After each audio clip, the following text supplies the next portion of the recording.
What truly holds value for you? That question cuts deep because it forces you to confront the chaos of your choices.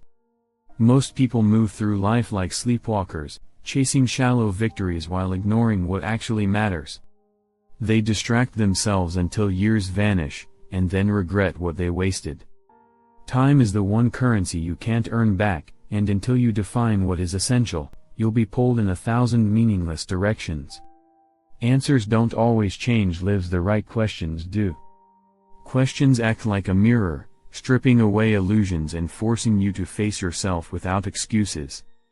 Below are 10 uncomfortable questions designed to tear down pretenses and demand honesty.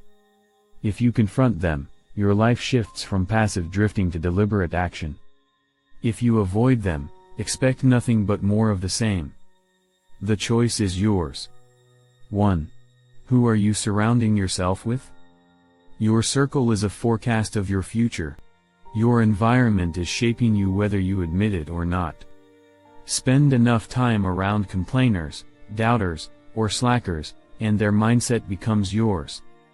They'll normalize mediocrity, and you'll slowly adjust your standards without noticing. On the other hand, surrounding yourself with disciplined, ambitious, and purposeful people elevates your own behavior. Their drive forces you to rise. Your circle either pushes you forward or anchors you down. The real question is simple: do the people closest to me help me grow, or do they secretly keep me stuck where I am? Your answer predicts your direction. 2. Is this within my power? Control your mind, not the storms outside it.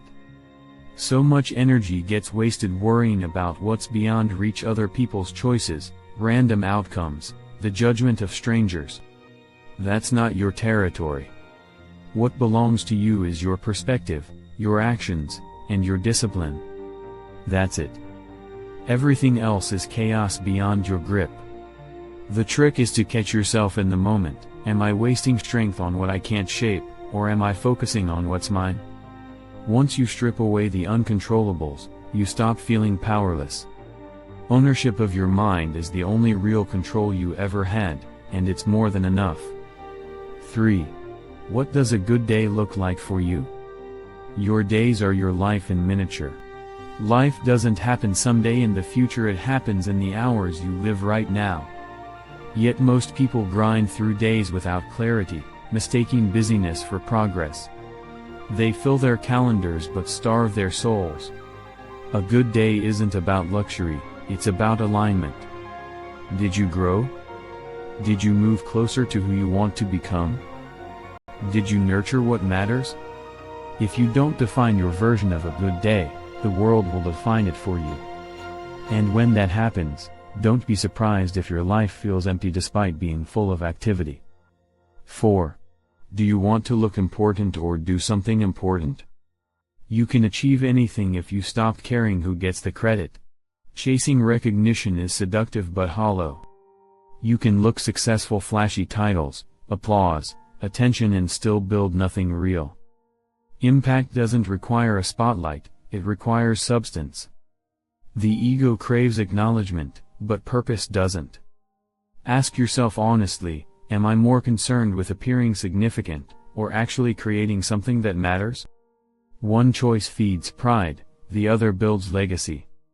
When the spotlight fades, and it always does, will your work still stand?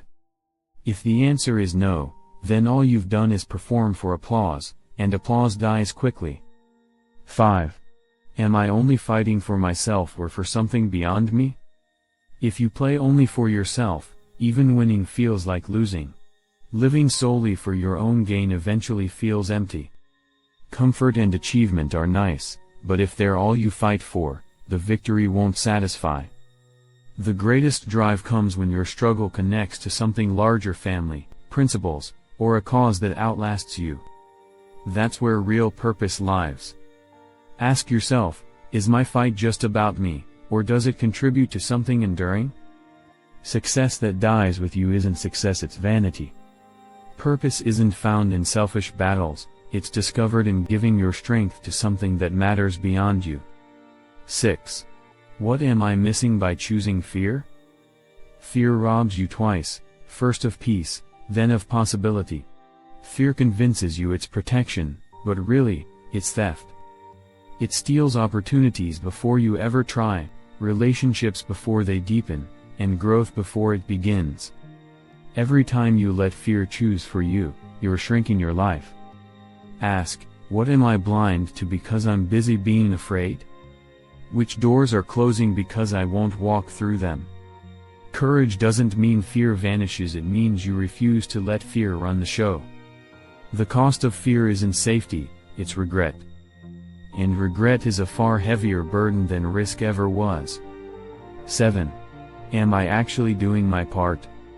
Stop wishing it were easier, start making yourself stronger. It's tempting to blame circumstances, people, or systems for where you are. But pointing fingers won't move you an inch. Ask yourself, am I actually showing up fully, or am I just talking about what I'll do someday? Dreaming and complaining don't count, execution does. The harsh truth is that many demand results they haven't earned. Progress isn't about waiting for perfect conditions, it's about working relentlessly in imperfect ones. So be honest, are you putting in the sweat, or are you hiding behind excuses? If you're not doing your part, stop expecting progress. 8. What truly comes first? When you decide what's vital, the trivial stops distracting you. Life feels overwhelming not because it's complicated, but because people refuse to prioritize. They drown in noise while ignoring what actually matters. Without clarity, you'll spend years serving distractions while your real values rot in the background. Health, family, purpose, and growth, these are pillars. Everything else is negotiable. Ask yourself, have I clearly defined what comes first, and do my actions prove it? If the answer is no, then you've already let the trivial win. Until you protect your priorities, you'll live as a servant to distractions. 9. Who is this really for? Impact begins with clarity on who you serve. Behind every choice is an audience: yourself, your ego, or others.